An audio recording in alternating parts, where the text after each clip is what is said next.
Hello,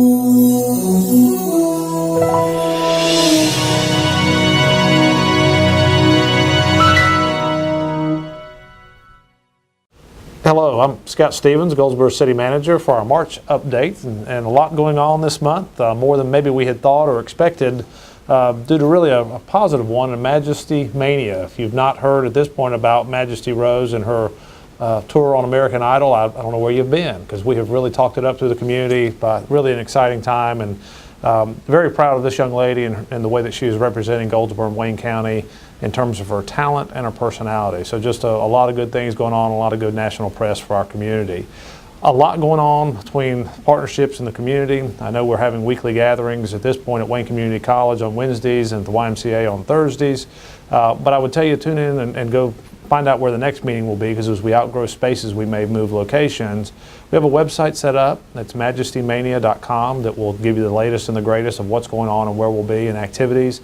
But we encourage you to be supportive and try to help somebody from Goldsboro to win this event. Really a good thing for them personally, but really good for our community as well, and sort of something we hadn't anticipated, but it has taken on a life of its own here, and really an exciting time to be part of that. Also something we maybe hadn't expected as much through February and maybe starting into March is the snowfall and ice and snow that we've had.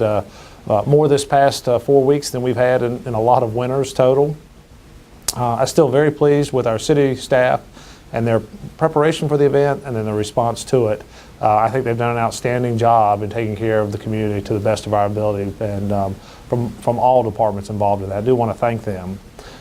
March 3rd, the snow did cancel a city council meeting when the snow and ice came in. We decided to not hold the meeting that evening, worried about the sleet on the roads when our meeting might end. So that meeting has been rescheduled to March 10th. And then back in February, our retreat that had been scheduled for February 19th and 20th with the mayor and council has now pushed to March 20th and 21st. And again, coming up 20th, 21st, we'll be at our Public Works Complex. It is a public meeting, and if you have an interest in attending, you're certainly welcome to do that. It'll be most of both of those days, again, on March 20th and 21st. There's been a lot in the news recently about the Dan River and coal ash and Duke Energy and its effect on the environment.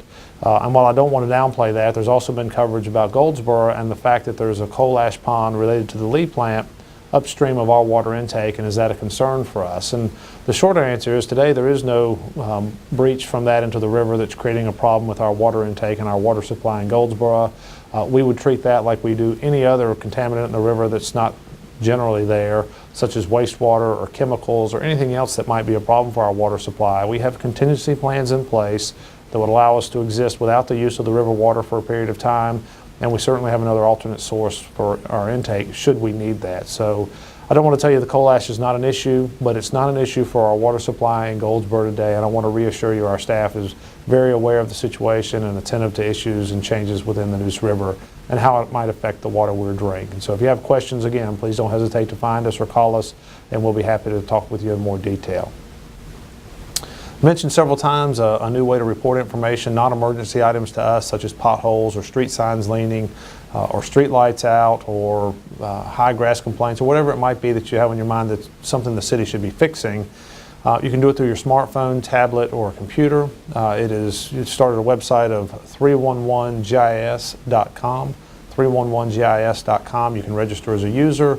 It will show you service orders that are already in. If you choose to create a service order, you'll get an email acknowledging receipt. You'll get updates on when the work's going, and then you'll get an email when it's completed. And again, if you have an interest in that, please feel free in reporting things to us that way. They're of non-emergency nature. And if you're not comfortable with that, a phone call to us will do the very same thing. So just wanted to share with you that that was there. I do want to mention, and you may have read, but our school system had applied for a grant to fund more school resource officers between the Sheriff's Department and Goldsboro Police Department. So that funding is in place. Our City Council has changed our budget so that we can hire an additional officer, and we'll have an additional officer in our school system very soon. Be an officer that floats amongst the middle schools, but I think that's good in terms of security and safety for our children, and very pleased that the school system has worked in that partnership of bringing in funds to support that effort. And so you should see that throughout all of our schools in Wayne County very soon. We've talked about customer service. I think we have a lot of great employees. I think they interact with people very well in the community. I think our friendliest employee can benefit from customer service training. I think our unfriendliest employee can benefit from customer service training. our new assistant manager, Angel Wright Lanier, had suggested, as we were looking for trainers for this year, the retired police chief from Raleigh, Harry Dolan. And when she first mentioned that, I wondered what would a police chief know about customer service. But after talking with Chief Dolan, he really seemed to have a lot of good ideas and a lot of good experiences to share. We brought him in 2 days he spent with us. He did 6 classes in 2 days, 3-hour classes, so spent a lot of hours in front of almost every city employee.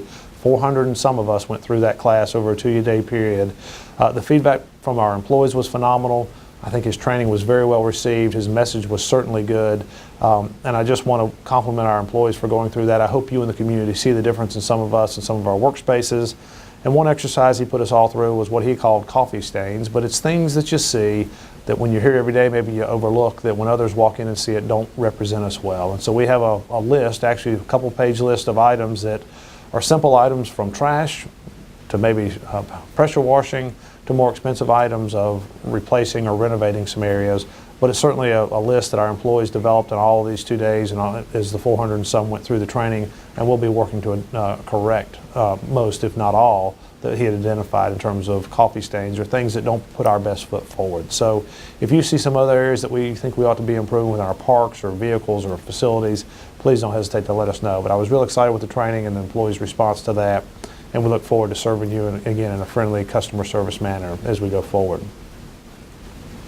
Sidewalk construction, we've talked about it along Wayne Memorial a number of times. The council did award a contract in their February meeting to begin sidewalk construction from Royal Avenue on Wayne Memorial up to 9th Street. So that project ought to be done in the next several months, but you'll see sidewalk that will be on one side of Wayne Memorial, at least going north, and giving folks a footpath or something to walk on, whether the weather's good, bad, or otherwise. So again, good project for our community, certainly a need in that area, as well as some others, and we are working through priority areas for sidewalk installation.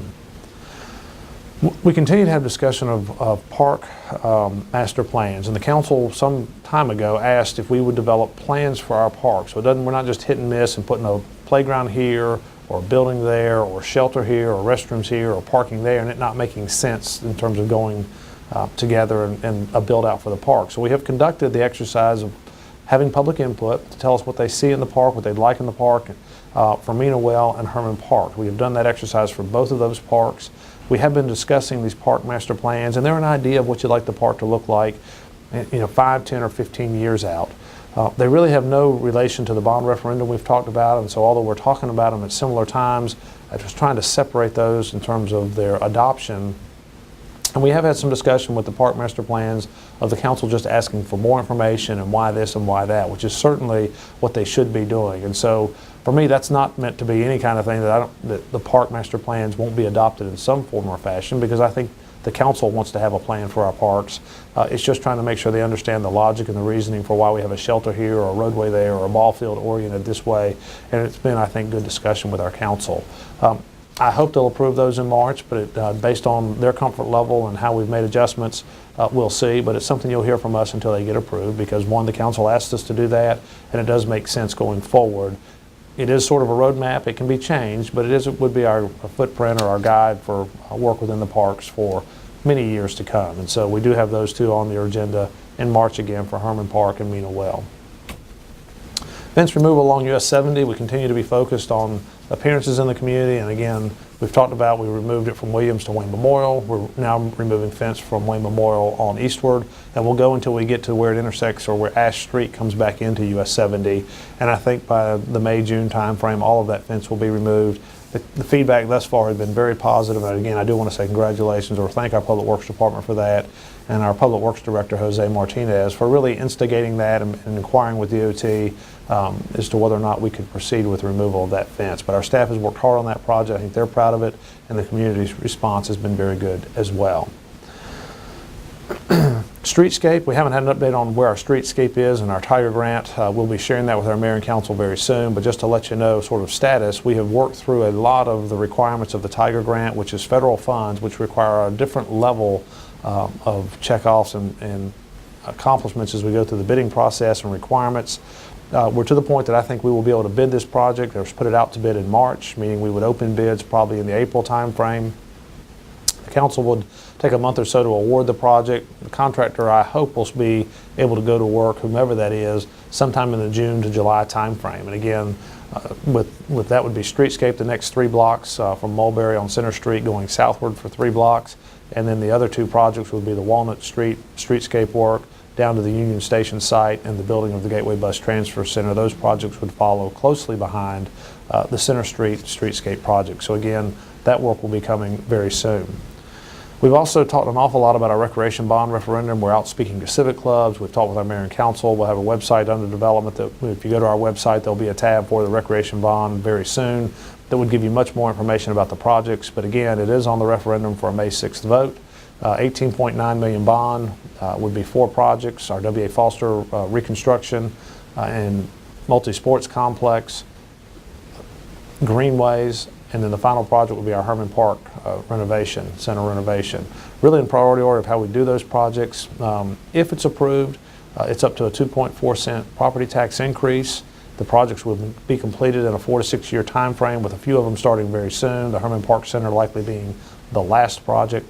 The average increase to a homeowner in Goldsboro based on our average value of $118,000 would be about $2.50 per month. So again, $2.50 per month increase if the bond is approved to the average homeowner in Goldsboro.